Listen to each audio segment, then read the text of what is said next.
नमस्कार, मैं जितेंद्र चतुर्वेदी। मतांतर में आप लोगों का स्वागत है। पेगासस को लेकर बितंडा खड़ा किया गया है।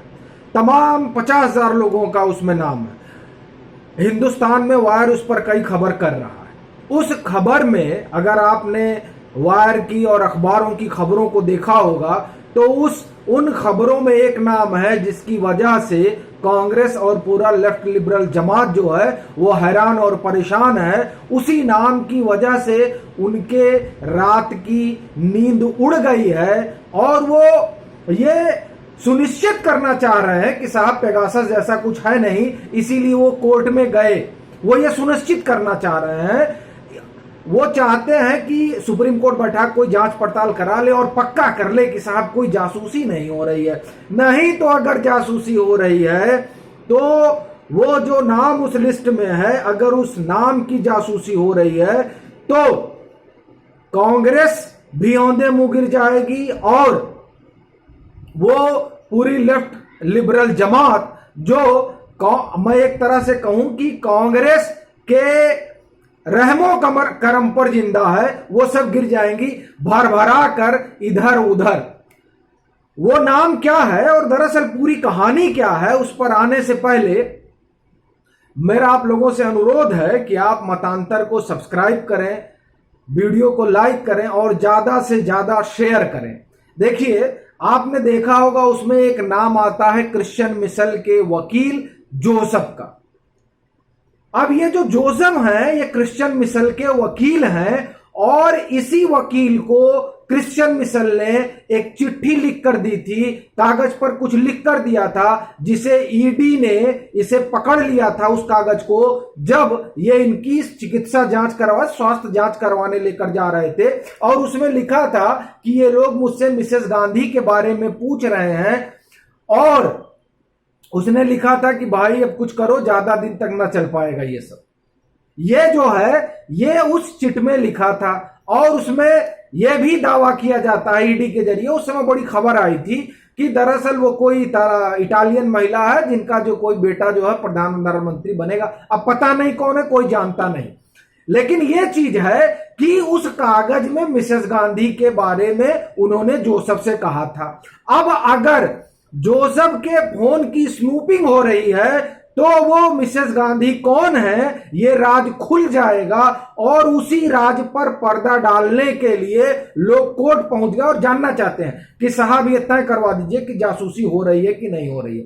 देखिए, जब क्रिश्चियन मिशेल पकड़ा गया, मतलब आप कहिए उसका प्रत्यर्पण हुआ राकेश अस्थाना के कोशिश से, जब ऑपरेशन यूनिकॉर्न चला और एनएसए उसको लेकर यूएई से यहां आए और उससे पूछताछ शुरू हुई तो उसने पूछताछ में जो है वो पूरा किस्सा सामने आया। देखिए, किस्सा कुछ इस तरीके का है कि वो जो व्यक्ति है जिसका नाम क्रिश्चियन मिशेल है, क्रिश्चियन मिशेल डिफेंस का बड़ा लाइजनर है और अगस्ता ने उसको, जिनका वो मिसेस गांधी का नाम ले रहा है, और अब चूंकि अगस्ता ने उनको मनाने के लिए उसको लगाया था तो इसका मतलब हो गया कि वो जो भी व्यक्ति है, जो भी वो है, वो बहुत ही पावरफुल है। उसका हिंदुस्तान के सत्ता के गलियारों में बड़ा रसूख है और उसकी बात सुनी जाती है और उसकी बात पर निर्णय होते हैं, इसीलिए उसको मनाने के लिए अगस्ता ने लगाया होगा। अगस्ता तो मूर्ख है नहीं।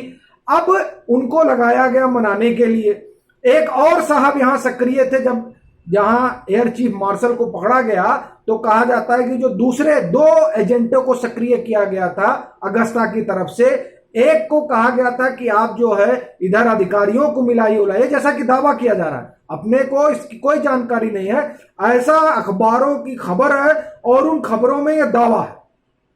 तो इनको इधर लगाया गया और उनको उधर लगाया गया। वो एपी त्यागी वगैरह को कन्विंस करने लगे। बाद में जो सबसे महत्वपूर्ण व्यक्ति है जिसका नाम उस चिट में है, जो ईडी दावा करती कोई मिसेस गांधी, उसको कन्विंस करने के लिए एक जो है तय हुआ कि इतनी राशि जो है जाएगी। अब वो जो भी राशि रही हो, अपने को क्या मालूम, लेकिन वो व्यक्ति इतना इन्फ्लुएंशियल था और वह व्यक्ति जो है जिसको मनाने के लिए क्रिश्चियन मिशेल को लगाया गया था, उस व्यक्ति के समझिए कि उस व्यक्ति के कारण इस क्रिश्चियन मिशेल को फाइल के मूवमेंट तक के बारे में पता होता था। मैं आपको बताता हूं कि कौन सी फाइल, वो उस समय ईटी ने इस पर बड़ी खबर की थी और बाकायदे कि कौन सी फाइल कब कहां थी, सब के बारे में जो है क्रिश्चियन मिशेल को जानकारी थी। भाई साहब कैसे थी, आप देखिए कि ये उसने जो है अगस्ता वेस्टलैंड के मुख्य कार्यकारी अधिकारी को लिखा था 31 जुलाई 2019 को। वो लिखता है, माफ करिए 31 जुलाई 2009 को वह लिखता है कि अगस्ता वेस्टलैंड की फाइल आगे बढ़ रही है, रास्ते में आने वाली सभी रुकावटों को दूर कर दिया गया है। बस मेरी एक गुजारिश है, जब तक सौदा फाइनल नहीं हो जाता तब तक किसी का बयान न जारी किया जाए। ये अगस्ता वेस्टलैंड के मुख्य कार्यकारी अधिकारी को 31 जुलाई 2009 को क्रिश्चियन मिशेल ने जो पत्र लिखा था, उस पत्र के हवाले से ईटी ने खबर की थी और उस खबर को मैं आपके सामने पढ़ रहा हूं। बयान न जारी किया जाए, सौदे के लिए यही बेहतर होगा। वह आगे लिखता है कि फाइल अभी प्रधानमंत्री कार्यालय में है। पिछली रात कैबिनेट की बैठक हुई थी पर उसमें रक्षा से जुड़े मुद्दे पर बात नहीं हुई। हालांकि प्रधानमंत्री ने सभी मंत्रियों को एक कैबिनेट नोट दिया जो अगस्ता सौदे से जुड़ा था। उन्होंने सबसे कहा है कि यदि किसी को कुछ कहना हो तो वह तुरंत कैबिनेट सचिव को सूचित करे ताकि अगली कैबिनेट बैठक में उसे निपटाया जा सके। कारण प्रधानमंत्री अगस्ता सौदे को लेकर देरी नहीं चाहते थे, वे जल्द से जल्द इसे निपटाना चाहते थे।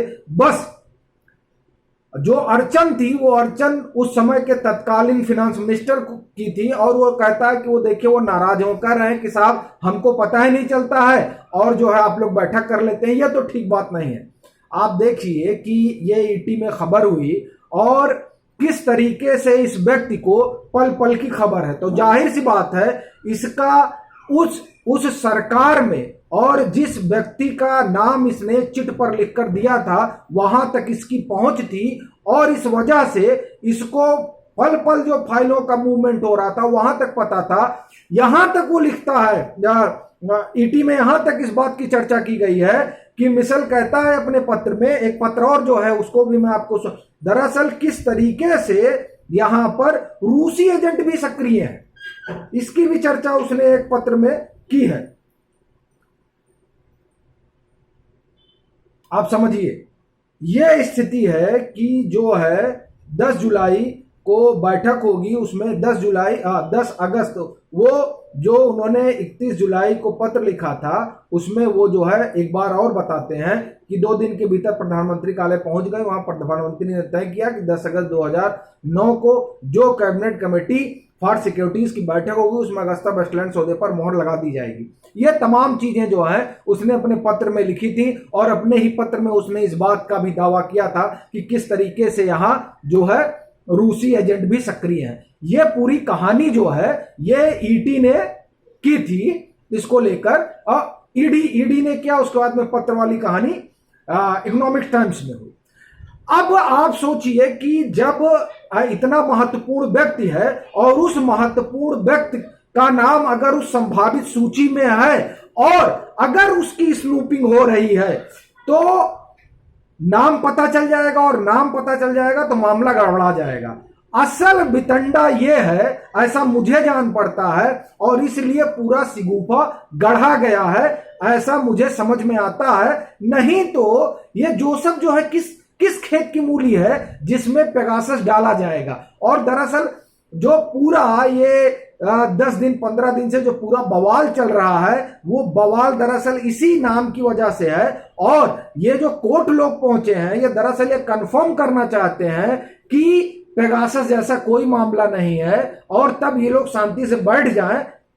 नहीं तो अगर पेगासस जैसा कोई मामला है तो आप सोचिए किसी का हो रहा है या नहीं हो रहा है, क्या लेना देना। इसका अगर हो रहा है तो क्या होगा, ये एक बहुत बड़ा मसला है। इसलिए ये जो पूरा एक हुआ है वो ऐसा जान पड़ता है कि क्रिएट किया गया है। चलते हैं, फिर मिलेंगे एक नए मसले के साथ, तब तक के लिए राम राम।